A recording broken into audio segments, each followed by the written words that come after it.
Hoy en día existen carreras de autos, carreras de motos, carreras de camiones incluso. Pero en el siglo pasado a una mente algo delirante se le ocurrió mezclar la carrera más extrema hasta la fecha con la expedición más extrema hasta la fecha. Tripular en solitario y sin paradas un barco y competir por ver quién daba la vuelta al mundo antes. En el vasto y a menudo indomable mundo de los océanos, pocos nombres resuenan con la misma fuerza y admiración que Robin Knox Johnston. Desde una edad muy temprana, Robin mostró una gran admiración por el mar. Nacido en 1939 en Londres, su infancia estuvo marcada por relatos de exploradores y navegantes que desafiaban los límites conocidos del mundo. Estas historias de valentía y determinación alimentaron su imaginación y lo llevaron a unirse a la Marina Mercante Británica. El sueño de circunnavegar el globo comenzó a germinar alrededor de los años 60. En esa época, Johnston trabajaba en la India, supervisando la construcción de barcos. Pero la oportunidad decisiva llegó en 1968, cuando el Sunday Times anunció la Golden Globe Race. Organizada en un tiempo donde los límites del mundo seguían siendo ciertamente desconocidos para muchos aventureros, esta carrera marítima buscaba coronar al primer navegante en realizar una vuelta al globo, una circunnavegación de todo el planeta sin escalas, es decir, sin ningún tipo de parada y completamente en solitario. Sin premios monetarios y con la única promesa de conseguir la gloria, la competencia atrajo a algunos de los navegantes más intrépidos de la época.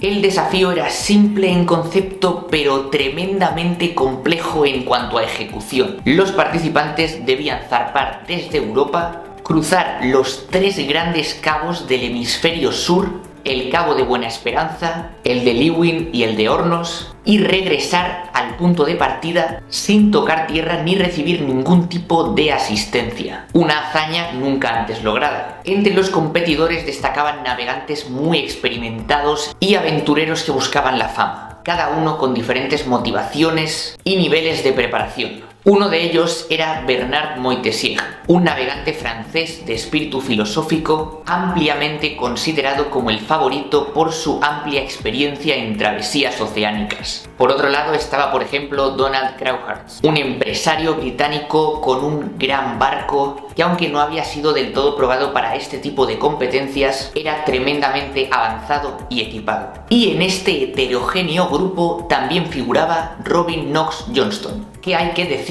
que estaba en clara desventaja, ya que su barco, el Suhaili, parecía algo insuficiente frente a los yates modernos de sus rivales. El Suhaili era único en esta competencia, construido en madera de teca en la India y diseñado siguiendo principios tradicionales, no era un barco rápido ni lujoso. Sin embargo, su robustez y simplicidad sí que lo hacían paradójicamente apto para aguantar ciertas condiciones climáticas graves. La carrera comenzó con gran expectación, pero pronto quedó claro que no todos los competidores estaban preparados para afrontar semejante desafío, por lo que muchos decidieron abandonar antes de destrozar sus preciados barcos. El 14 de junio de 1968, Johnston zarpó del puerto de Falmouth a bordo del Suhaili, dejando atrás para mucho tiempo la seguridad de tierra firme y comenzando su aventura para enfrentarse al vasto e impredecible océano. Mucha gente le había dicho a Johnston que su barco no era del todo apto para esta competencia, pero él estaba igualmente motivado y confiado de lograr semejante hazaña. Las primeras semanas de la travesía fueron una mezcla de emociones. Al principio todo era ilusión, todo eran unas ganas increíbles, pero poco a poco el desgaste del tiempo y el esfuerzo se fue notando y los desafíos fueron aumentando. Una de las mayores tareas iniciales fue establecer una rutina que le permitiera equilibrar las múltiples tareas necesarias para sobrevivir en el mar. La navegación, el mantenimiento del barco, la preparación de los alimentos. A medida que avanzaba hacia el hemisferio sur, las condiciones climáticas se volvieron más severas. Las tormentas del océano Atlántico lo golpearon con fuerza. Fue aquí donde le ocurrió uno de sus primeros grandes problemas. Y es que en este tremendo oleaje se le rompió el timón. O sea, vosotros imaginaros que estáis solos en un barco en el océano en mitad de la nada, metidos en mitad de una tremenda y violenta tormenta. Y en este momento el timón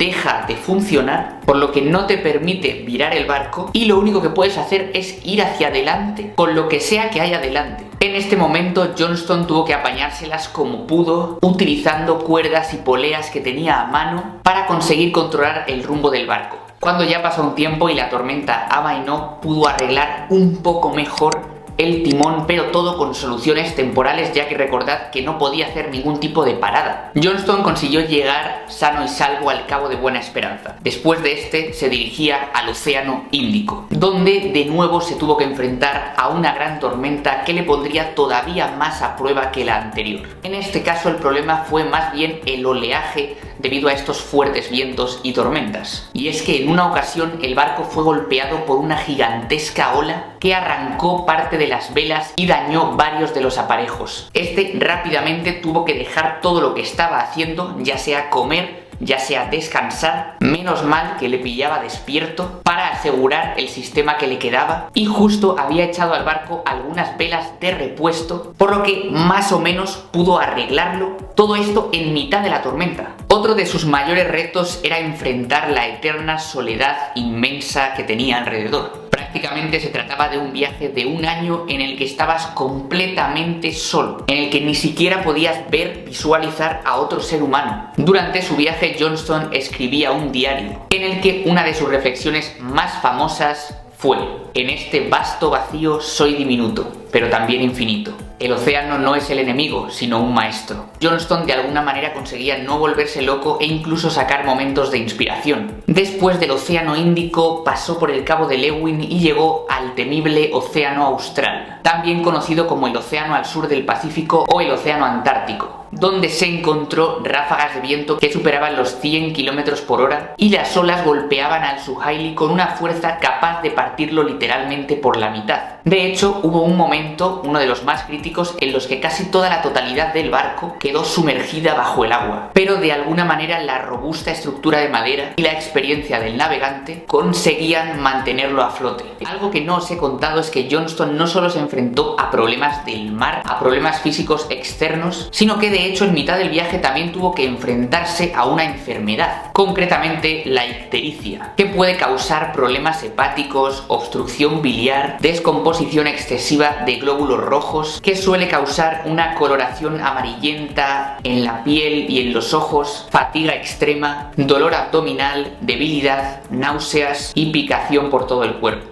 Pensad que Johnston al menos llevaba medicamentos generales, pero no medicamentos preparados para una enfermedad específica de este tipo, por lo que fueron tiempos bastante duros, pero aún así consiguió continuar con su viaje. ¿Os acordáis de Bernard Montessier, el favorito de esta carrera? Pues hubo una especie de misterio que sigue habiéndolo respecto a este tema, y es que sobre este punto de la carrera se dice que en mitad de la carrera decidió no finalizarla y continuar cambiando su rumbo hacia Tahití. Otros dicen que básicamente estaba en tantos problemas que tuvo que hacer una parada, cosa que estaba prohibida en el reglamento de la carrera, descalificándose automáticamente de esta, por lo que hay un poco de polémica en cuanto a si fue una decisión supuestamente elegida, lo cual es un poco extraño que cuando te metes en algo tan grande luego quieras retirarte, y otros dicen que simplemente no podía más, necesitaba parar. Johnston consiguió llegar al Cabo de Hornos, que fue algo así como su desafío final. Regresó al Océano Atlántico, donde en ese momento había unos vientos tan fuertes que se vio obligado a manejar manualmente durante horas, incluso se dice que días, para que el barco no zozobrara. En este momento pensad el agotamiento físico que llevaba, la falta de sueño que llevaba y la cantidad de tensión y aislamiento que llevaba acumulado. Después de 312 días en el mar completamente en solitario, Johnston finalmente vio la línea de meta acercarse. El 22 de abril de 1969, el Suhaili regresó al puerto de Falmouth, marcando el final de la primera circunnavegación en solitario y sin paradas